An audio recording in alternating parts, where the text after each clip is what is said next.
Hey everybody, today I'll show you how to distinguish genuine Marshall Major 5 headphones from fake ones. I've also made a similar video for the Major 4. And you can also check out the restoration videos for the Major 2, 3 and 4, where I cover how to replace the headband, earpads and battery. The links will be at the end of this video and in the description below. Let's start with the packaging. At the bottom of the original box you'll find pull-tab stickers, whereas the fake box has simple square-shaped stickers. Also, the original box has a barcode sticker with a serial number. Next, if you touch the Marshall logo on the ear cup, you'll notice that it's made of soft rubber. Fake ones either use hard white plastic like on Major 3 or don't have this logo at all. If you remove the right ear pad by twisting it counterclockwise, it should look like this.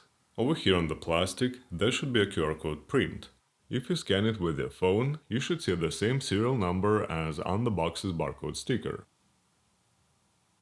The counterfeit versions either lack the sticker entirely or it's printed directly on the label itself, just like on the original Major 3. As you can see, the speaker cover looks different on the fake ones, and the ear pad lacks this O-ring.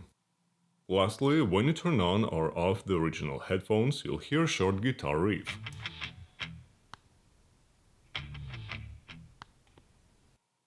The fake ones either don't make any sound, or in some models you'll hear a voice saying the Bluetooth device is ready to pair. The Bluetooth device is ready to pair.